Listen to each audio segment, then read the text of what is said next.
Assalamualaikum dan salam sejahtera kepada Medium Dayang Asma. Saya Nur Izzatul merupakan pembentang yang pertama dan saya akan memperkenalkan terlebih dahulu ahli kumpulan. Kami terdiri daripada dua kumpulan kecil yang bergabung dan bekerjasama untuk menyelesaikan tugasan ini. Kumpulan A iaitu kumpulan Abeluk terdiri daripada Nur Syafiqah, Nur Syafinas, saya sendiri Nur Izzatul dan juga Nur Aimimi. Manakala kumpulan B pula iaitu kumpulan Ala Alang terdiri daripada Siti Zaharatul Aisyah, Nur Fahiza, Nur Lydia Ramli, Nurul Husna dan juga Nur Fazlin Mazani. Kumpulan kami telah terpilih untuk menemu ramah pengurus sumber manusia di The Summer Shopping Mall, Kota Samarahan. Seterusnya, pengenalan. Apa itu sumber manusia? Sumber manusia ialah kumpulan pekerja yang bekerja untuk sesebuah organisasi. Sumber manusia adalah penting untuk kewujudan sesebuah organisasi walaupun syarikat lain memerlukan sumber manusia luar atau rakan perniagaan lain untuk beroperasi. The Summer Mall, Kota Samarahan.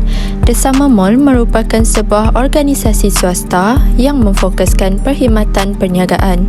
Pengembangan Summer Mall adalah sebahagian daripada usaha kerajaan negeri untuk mengubah Kota Samarahan menjadi pusat pendidikan dan pembelajaran.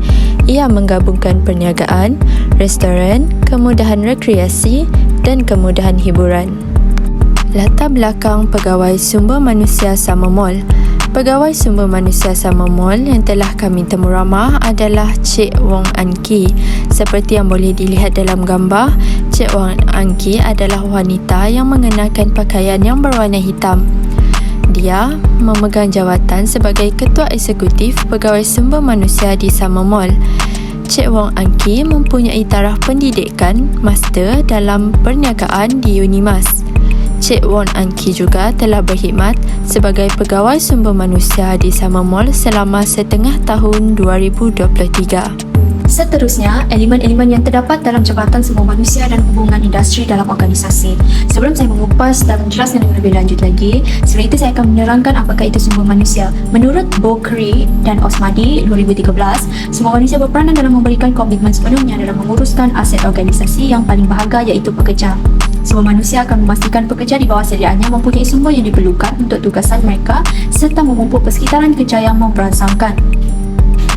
Pakar sumber manusia akan mengendalikan pelbagai elemen penting dalam menjalankan tanggungjawab pekerja mereka seperti mengambil pekerja yang sesuai, memastikan pekerja menerima latihan yang sesuai, mewujudkan sistem papasan dan ganjaran, membangunkan dasar tempat kerja serta turut memastikan organisasi mematuhi undang-undang pekerjaan negara. Dalam perkara ini, Jabatan Sumber Manusia dan Hubungan Industri akan dipertanggungjawabkan untuk mengawal hal ehwal kerja dengan memaksimumkan produktiviti tenaga kerja serta melindungi organisasi daripada sembarang isu yang akan timbul dalam kalangan pekerja. Berdasarkan kajian yang telah kami jalankan di pusat membeli belah iaitu The Summer Shopping Mall, Ketua Eksekutif Sumber Manusia HR Cik Wong An Ki menyatakan bahawa terdapat beberapa elemen yang turut dijalankan dalam organisasi tersebut seperti pengekalan pekerja, pelatihan dan pembangunan pekerja serta berurusan dengan undang-undang yang menjejaskan pekerjaan. Hasil daripada temubuan tersebut menyatakan bahawa beliau akan bertanggungjawab untuk mengekalkan pekerja dengan melaksanakan pelbagai bentuk yang berkesan.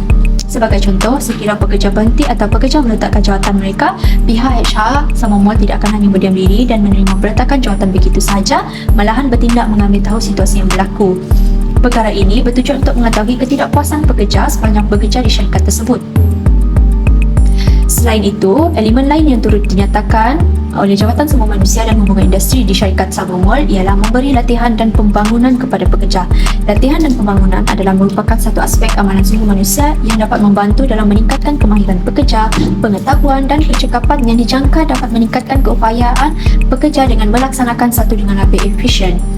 Pelo dan Pedi 2003. Latihan dan pembangunan memainkan peranan penting dalam keberkesanan sebuah organisasi. Menurut Cik Wong An Ki, beliau turut menguruskan latihan dan pembangunan pekerja terutama kepada pekerja semasa, baharu, pekerja yang naik pangkat ataupun sebagainya. Latihan tersebut ditanggung sepenuhnya oleh syarikat baik dari pengangkutan, makanan, tempat tinggal serta duit minyak dan latihan akan dilakukan pada bila-bila masa sahaja. Akhir sekali, elemen yang dinyatakan oleh Cheong Eng Kee selaku Ketua Eksekutif Sumber Manusia di Sdn Bhd ialah berurusan dengan undang-undang yang boleh menjejaskan pekerjaan ataupun organisasi. Sebagai Ketua Eksekutif, beliau turut menguruskan hal ehwal undang-undang pekerja atau organisasi. Fokus tugas beliau hanyalah dengan menguruskan hal ehwal yang berlaku dalam dalaman organisasi sahaja, dan untuk hal ehwal luaran, beliau hanya berurusan dengan Jabatan Tenaga Kerja iaitu JTK sekiranya timbul isu atau masalah terhadap organisasi atau pekerja.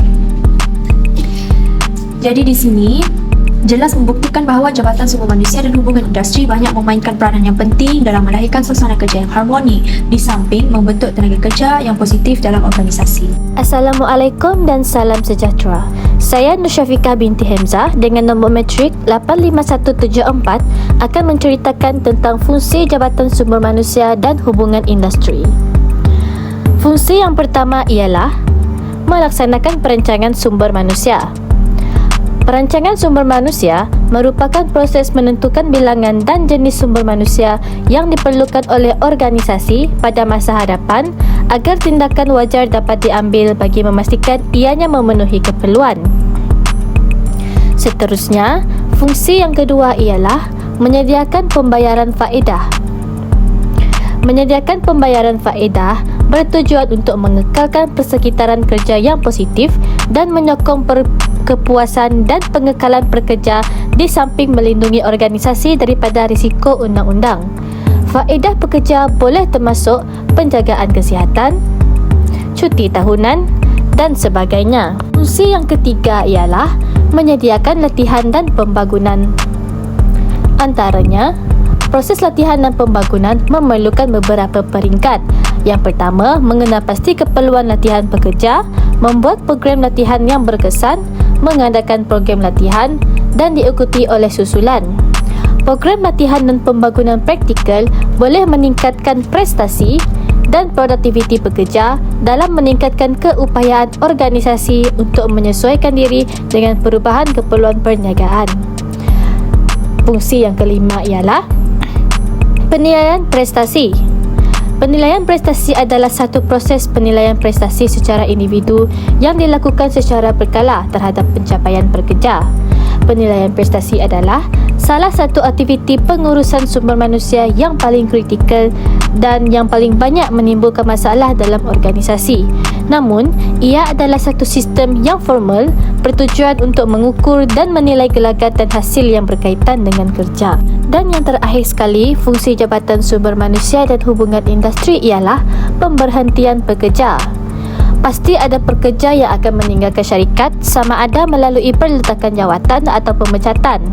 Terdapat 3 jenis pemberhentian pekerja iaitu pemberhentian oleh majikan atau pemecatan, pemberhentian oleh majikan atau perletakan jawatan, dan pemberhentian secara automatik.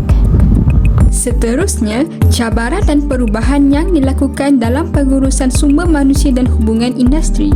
Antara cabaran dan perubahan yang telah mereka alami adalah yang pertama, menjalankan tugas secara alam maya. Pada waktu ini, media komunikasi seperti telefon pintar, Zoom, Google Meet telah digunakan buat sementara waktu sehingga arahan PKP berakhir. Yang kedua, mematuhi dan mengikuti prosedur SOP yang telah ditetapkan. Sebagai contoh, kesemua pekerja dan majikan disarankan untuk melakukan penjarakan 1 meter serta memakai pelitup muka bagi mengekalkan kesihatan daripada terkena jangkitan kuman. Yang ketiga, meneruskan pekerjaan seperti biasa walaupun berada dalam fasa pandemik. Cara organisasi mengadaptasi perubahan yang berlaku.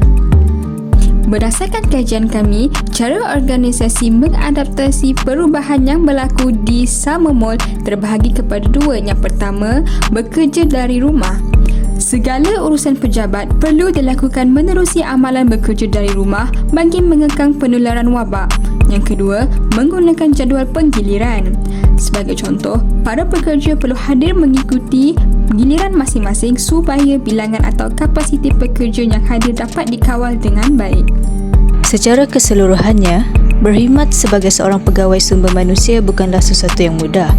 Hal ini kerana banyak perkara yang tidak dapat dijangka akan berlaku kepada kita sama ada secara sedar ataupun tidak. Perkara sebegini hanya terpulang kepada kita bagaimana cara kita untuk menyelesaikan dan menanganinya. Sekian, itu sahaja pembentangan daripada kumpulan kami.